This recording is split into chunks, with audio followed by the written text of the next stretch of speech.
بسم اللہ الرحمن الرحیم۔ السلام علیکم ورحمۃ اللہ وبرکاتہ۔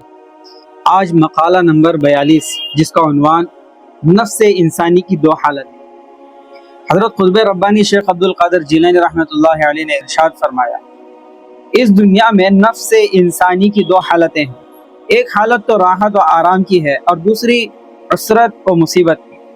اور یہ حقیقت ہے کہ انسان دونوں حالتوں میں آزمایا جاتا ہے کہ وہ اپنے پروردگار کا کہاں تک مطیع و فرما بردار رہتا ہے۔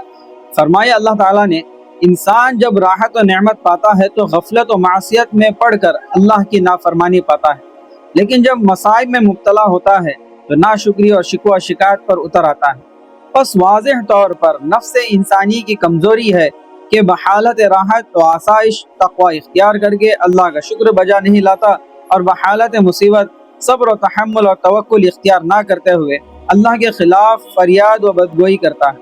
بس نفس کا کام گستاخی و بے ادبی ہے، اور مخلوقات کو اللہ کے ساتھ شریک ٹھہرانا، نیز وہ اللہ کے دیے ہوئے رزق پر کبھی مطمئن اور شکر گزار نہیں ہوتا، اور ہمیشہ خواہشات کی کثرت سے انسان کو اضطراب و پریشانی میں مبتلا رکھتا ہے۔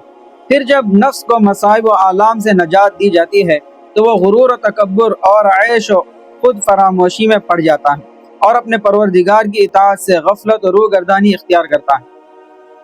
بعد ازاں جیسا کہ بیان کیا جا چکا ہے، اسے پھر مصائب میں مبتلا کیا جاتا ہے تاکہ اس کی کدورتیں دھل جائیں اور وہ شرک و فسق سے باز آ جائے۔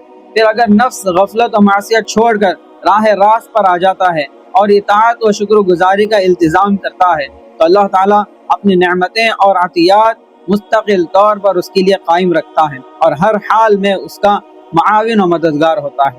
پس جو شخص دنیا و عقبہ میں عزت و آبرو اور سلامتی کا خواستگار ہو، اسے چاہیے کہ صبر و تحمل اختیار کرے اور رضا الہی سے انحراف نہ کرے، نیز مخلوقات سے اپنے خالق کی شکایت کرنی چھوڑ دے اور اپنی حاجات ہمیشہ اللہ تعالیٰ ہی سے طلب کرے۔ جو کچھ اللہ تعالیٰ نے عطا فرما رکھا ہے اس پر شکر بجا لائے اور آئندہ کے لیے اس کی جانب سے وسعت و کشائش کا امیدوار رہے۔ کیا تو نے اللہ تعالیٰ کا یہ ارشاد نہیں سنا، جب اللہ تعالیٰ کسی چیز کو وجود و ظہور میں لانے کا ارادہ کرتا ہے تو اس کے لیے فرماتا ہے ہو جا، بس وہ اس کے حکم کن سے فوراً ہی ہو جاتی ہے، یعنی وجود میں آ جاتی ہے۔ نیز فرمایا مومنوں کو تو صرف اللہ تعالیٰ پر بھروسہ رکھنا چاہیے، یہ اعتقاد رکھ کر اللہ تعالیٰ کے تمام افعال اچھے اور حکمت و مصلحت سے معمور ہیں، مگر اللہ نے اپنی حکمت و مصلحت کو بندوں سے ہمیشہ مخفی رکھا ہے۔ بندے کے لیے لازم ہے کہ وہ تسلیم و رضا اختیار کرتے ہوئے اللہ تعالیٰ کے مصالح و حکم سے اتفاق کر لے اور اپنی گفتار یا حرکات یا سکنات میں اللہ تعالیٰ کے خلاف شکوہ شکایت یا ہمت سے باز رہے۔ ان تمام باتوں کی سند حضرت صلی اللہ علیہ وسلم کی وہ حدیث ہے جو حضرت ابن عباس رضی اللہ عنہ سے مروی ہے۔ حضرت ابن عباس رضی اللہ عنہما سے نے فرمایا، ہم رسول اللہ صلی اللہ علیہ وسلم کے پیچھے سوار تھے، آپ نے مجھ سے ارشاد فرمایا، اے لڑکے، اللہ کے حقوق کی حفاظت و نگہداشت کر، اللہ تیری اور تیرے حقوق کی حفاظت و نگہداشت کرے گا۔ اللہ کو حاضر و ناظر جان، اور پھر تو اسے اپنے سامنے موجود پائے گا۔ جب تو سوال کرے تو اللہ سے سوال کر، اور جب مدد مانگے تو اللہ سے مدد مانگ۔ اللہ نے اپنے بندوں کی قسمت میں جو کچھ لکھا ہے وہ ازل سے مقدر ہو چکا ہے اور اسے کوئی بدل نہیں سکتا۔ ہر شخص کو جو فائدہ پہنچنا ہے وہ پہنچ کر رہے گا، اور جو نقصان پہنچنا ہے وہ بھی پہنچ کر رہے گا۔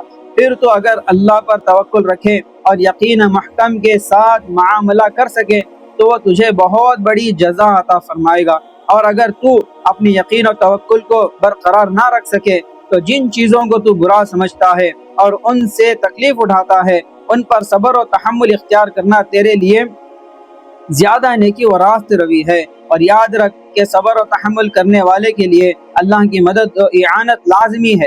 مصیبت و اذیت کے بعد راحت و آسائش ہے، اور ہر سختی کے بعد آسانی ہے۔ بس ہر مومن کو چاہیے کہ اپنے قلب و دماغ کے لیے رہنما بنائے اور نفس کے وساوس سے چھٹکارا پائے۔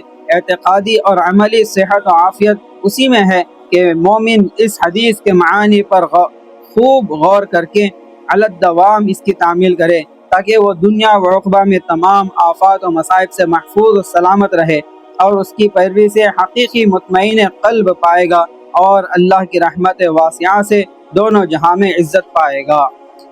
اللہ عمل کی توفیق عطا فرمائے، آمین۔